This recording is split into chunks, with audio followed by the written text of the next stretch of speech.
അടുത്ത ഇമ്പോർട്ടൻ്റ് ആയിട്ടുള്ള നിങ്ങൾക്ക് ചോദിക്കാൻ ചാൻസ് വളരെ കൂടുതലുള്ള ഒരു ക്വസ്റ്റ്യനാണ് ലോറൻസ് കർവ്. ലോറൻസ് കർവ് എന്ന് പറഞ്ഞാൽ നമ്മുടെ ഇനീക്വാലിറ്റി മെഷർമെൻറ്റിന് വേണ്ടിയിട്ടാണ് നമ്മളിത് മെയിനായിട്ട് യൂസ് ചെയ്യുന്നത്.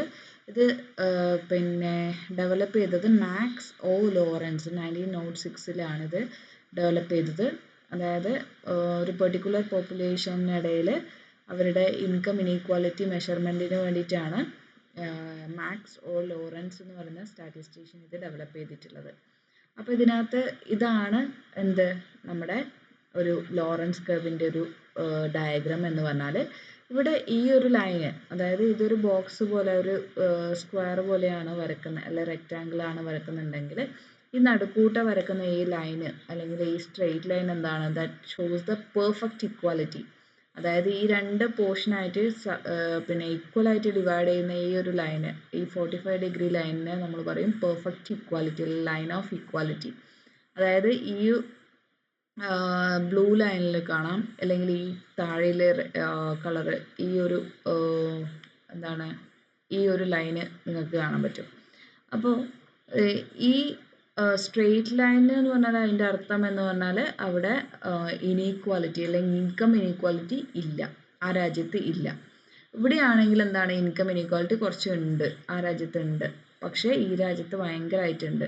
അപ്പോൾ ഈ പെർഫെക്റ്റ് ഇക്വാലിറ്റി ലൈനിലോട് അടുക്കുന്തോറും അതിൻ്റെ അർത്ഥം എന്താണ്, അതിൻ്റെ അർത്ഥം അവിടെ ഇനീക്വാലിറ്റി കുറവാണ്. ഇനിയിപ്പോൾ കുറേ ദൂരെയാണ്, അതായത് ഈ പെർഫെക്റ്റ് ഇക്വാലിറ്റി ലൈനിന് കുറേ ദൂരെയാണ്, ലൈക്ക് ഈ ഒരു കേവ് പോലെയെല്ലാം ആണെങ്കിൽ എന്താണ് അതിൻ്റെ അർത്ഥം, അവിടെ ഇനീക്വാലിറ്റി വളരെ കൂടുതലാണ്. ആൻഡ് നമ്മളൊരു മാത്തമാറ്റിക്കലി മെഷർമെൻറ്റ് നടത്തുന്നതാണ് ഗിനി കോഫിഷ്യൻ്റ് എന്ന് പറയുന്നത്. അപ്പോൾ നമ്മൾ ലോറൻസ് കർവ് എന്ന് പറയുന്നത് നമ്മൾ ഗ്രാഫിക്കലായിട്ട് ഇൻകം ഇനീക്വാലിറ്റി മെഷർമെൻറ്റ് നടത്തുന്നതാണ്. അതുപോലെ തന്നെ ഇൻകം ഇനീക്വാലിറ്റി നമ്മൾ മാത്തമാറ്റിക്കലി ഡിറൈവ് ചെയ്യുന്നതാണ് ഗിനി കോഫിഷ്യൻ്റ് എന്ന് പറയുന്നത്.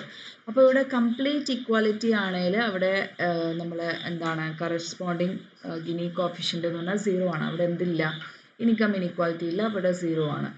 അപ്പോൾ ഈ ലൈനാണ് ഇൻകം ഇനീക്വാലിറ്റി അല്ലെങ്കിൽ ലൈൻ ഓഫ് ഇക്വാലിറ്റി എന്ന് പറയുന്നത്. ഇവിടെ നീല കർവ് എന്ന് പറഞ്ഞാൽ അവിടെ കുറച്ച് ഒരു ഇനീക്വാലിറ്റി ഉണ്ട്. അപ്പോൾ കുറേ ദൂരെയാണെങ്കിൽ, ഈ ലൈൻ ഓഫ് ഇക്വാലിറ്റിയിൽ നിന്ന് കുറേ ദൂരെയാണെങ്കിൽ അതിൻ്റെ അർത്ഥം എന്താണ്, അവിടെ ഇനീക്വാലിറ്റി വളരെ കൂടുതലാണ്. ഓക്കെ, അപ്പോൾ ഇത് എങ്ങനെയാണ് നമ്മൾ ഗിനി കോഫിഷ്യൻ്റ് ഡെവലപ്പ് ചെയ്തത്?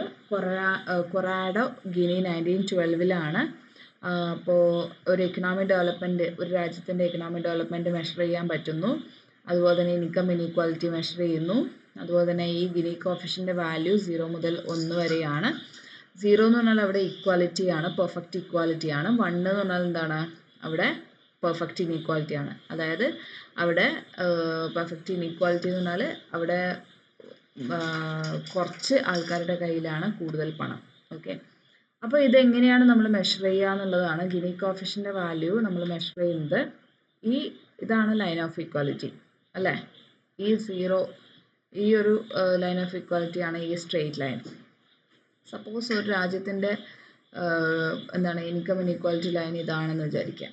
അപ്പോൾ ആ രാജ്യത്തിൻ്റെ ഈ എ എന്ന് പറയുന്ന പോർഷനാണ് ഇൻകം ഇനീക്വാലിറ്റി ഏരിയ. അപ്പോൾ ടോട്ടൽ ഏരിയ എന്ന് പറഞ്ഞാൽ ഈ എയും ബിയും കൂടിയതാണ്. അപ്പോൾ ഈ മാത്തമാറ്റിക്കലി ഗിനി കോഫിഷ്യൻ്റിൻ്റെ വാല്യൂ കാൽക്കുലേറ്റ് ചെയ്യാൻ വേണ്ടിയിട്ട് A divided by A plus B. അപ്പോൾ A divided by A plus B എന്നുള്ളത് ഓർക്കുക. അതായത് എങ്ങനെയാണ് കാൽക്കുലേറ്റ് ചെയ്തത്, ഈ പോർഷൻ ഡിവൈഡഡ് ബൈ ഈ രണ്ട് പോർഷനും ആഡ് ചെയ്തെയാണ് ഗിനി കോഫിഷ്യൻ്റെ വാല്യൂ എന്ന് പറയുന്നത്. അപ്പോൾ ഇവിടെ പെർഫെക്റ്റ് ഇക്വാലിറ്റി എന്ന് പറഞ്ഞാൽ എത്രയാണ്, 0 ആണ്. ഇവിടെ ഗിനി കോഫിഷ്യൻ്റെ വാല്യൂ കൂടി വന്നിട്ട് ഈക്വൽ ടു 1 ആവുന്നുണ്ട്. ഓക്കെ, അപ്പോൾ ഇത്രയാണ് നമ്മൾ ലോറൻസ് കർവിൽ ആൻഡ് ഗിനി കോഫിഷ്യൻ്റ് ഉള്ളത്. ഓക്കെ.